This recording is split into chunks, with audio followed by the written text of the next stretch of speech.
Savais-tu que si cet homme corse n'existait pas, on se parfumerait encore comme dans les années 1800 avec des mélanges d'huiles essentielles dans de l'alcool et des décoctions de plantes et de fleurs? Les beaux flacons de parfum? Niet. Les belles pubs à la télé? Niet. Les belles pubs à la radio? Niet. Dans les transports? Niet. Les duty-free à l'aéroport? Niet. Sans François Coty, tout ça n'existerait pas. Mais alors, qui est François Coty, aka le Napoléon de la parfumerie?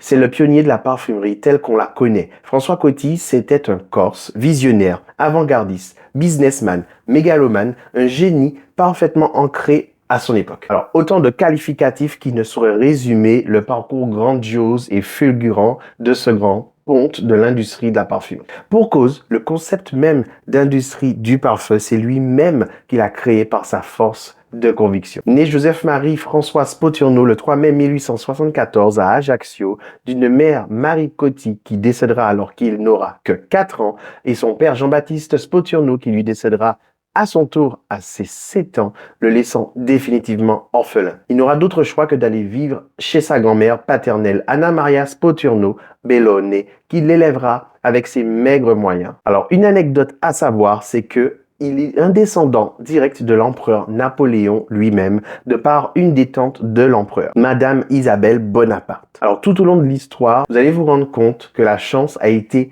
de son côté à plusieurs reprises, créant en lui un excès de confiance qui va inexorablement le conduire à sa perte. Mais ça, on le verra beaucoup plus tard dans les prochains épisodes que je vous ai concoctés. Durant ses années d'études, il s'avérera être un élève brillant, mais à l'âge de 13 ans, il n'aura pas la chance de poursuivre ses études et il devra enchaîner les petits boulots.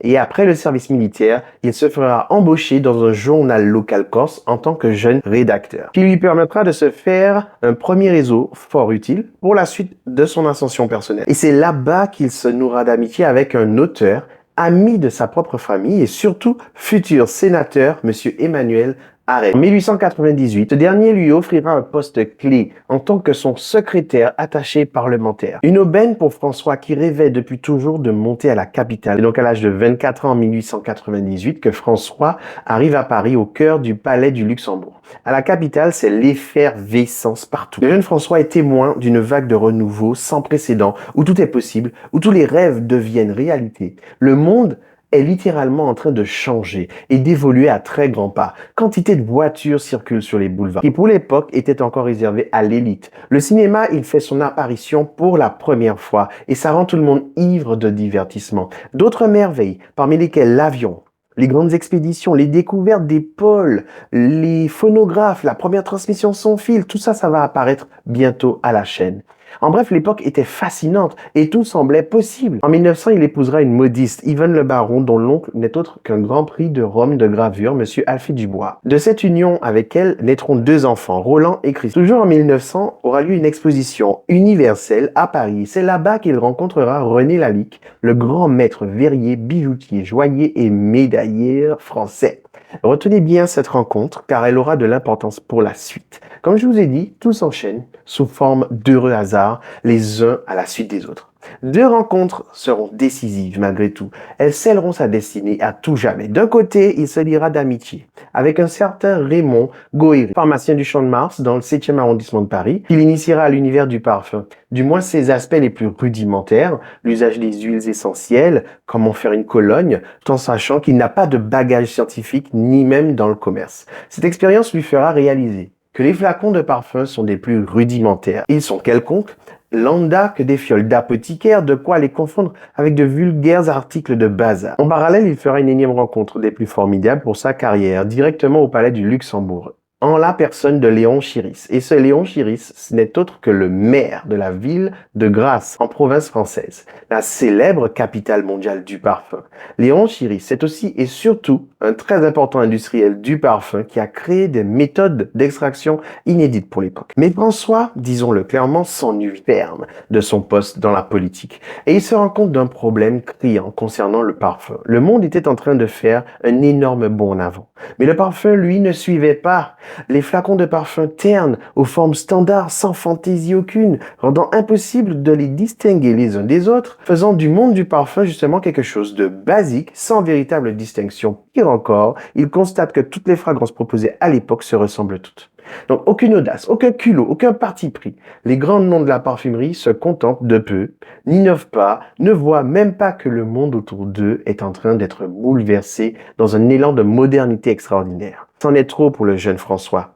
Il comprend très vite le potentiel de ce domaine et voit l'insuffisance des parfumeurs de l'époque une opportunité aussi large qu'une autoroute à 4 voies. Et s'ils ne sont pas capables d'en tirer profit de cet élan de renouveau mondial, alors lui saurait le faire. C'est ainsi qu'il prit une décision logique en 1902, celle d'aller à Grasse, y étudier la science du parfum, apprendre les matières premières naturelles et les produits de synthèse. Son mentor d'initiation sera le fils Chiris, puisque pour rappel, la famille Chiris est dans le métier depuis plus de 130 ans à Grasse, où il possède des hectares de fleurs à parfum qu'il transforme en essence. Il possède même des laboratoires à la pointe de l'innovation pour l'époque. Il retourne à Paris en 1903, plus motivé que jamais, se fait embaucher dans une parfumerie parisienne, le temps de monter son entreprise familiale. En 1904, il crée son fief dans un local tout simple au 61 rue de la Boétie, qu'il servait à la fois de petit magasin, un laboratoire de fabrication et un atelier de conditionnement.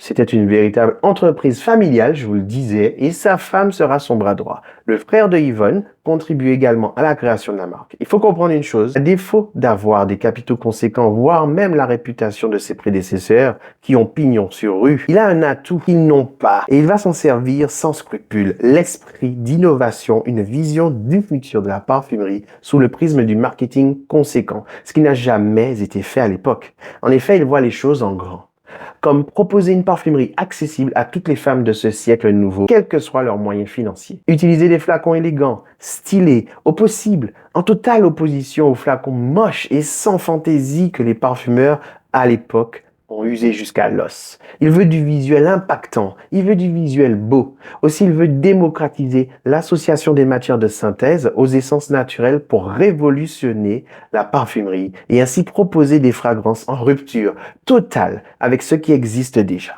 Donc, couper l'herbe sous le pied des autres marques qui produisent tous les mêmes types de fragrances florales, naturelles certes, mais profondément ennuyantes les unes comme les autres. En faisant usage de la synthèse, c'est aussi permettre de réduire les coûts des essences de parfum, là où les autres marques ont toujours été frileuses à en faire usage, à cause des a priori de l'époque, que tout ce qui est créé par la science ne devrait pas se retrouver sur notre peau. Balivernes, puisque de toutes les façons, l'histoire le prouvera, ce sont des balivernes. Le jeune François créera 2 parfums, encore sous le nom Spoturno, mais qui seront des échecs commerciaux. Quelque chose manquait, et la sauce ne prenait toujours pas. Que lui manquait-il? Son mentor et ami Emmanuel Arène eut une recommandation que François Spoturno prit sérieusement en compte, celle de changer son nom de famille, jugé trop difficile à prononcer, à consonance trop italienne et difficile à être accepté par le milieu de la parfumerie française. Il lui fallait un nom plus séduisant, reconnaissable facilement, et c'est celui de sa mère qu'il choisira, à une différence près, où il changera le I en Y. Et c'est ainsi que naquit véritablement la marque Coty. Il ne restait plus qu'à sortir le parfum qui changerait une bonne fois pour toute l'histoire de la marque. Et c'est alors qu'en 1903 que sort le parfum La Rose Jacqueminot. Désormais renommé François Coty, le jeune François se met donc à prospecter sa marque partout où il est possible de vendre du parfum. Mais le lobby du parfum refusait de l'accepter parmi eux. Tous les jours, il ne déméritait pas, même si les refus se succédaient les uns après les autres. Personne ne voulait de lui, ce corps sorti de nulle part. Sauf qu'alors, un jour, il subit le refus de trop. Le directeur des grands magasins du Louvre en personne aurait refusé catégoriquement de sentir son nouveau parfum, La Rose Jacqueminot. Fou de colère, François Coty prit le flacon de parfum et le fracassa au sol. Le parfum embauma les lieux et toutes les femmes mondaines présentes ce jour-là en tombèrent à la renverse. Quel était ce parfum si novateur, si différent, jamais senti auparavant?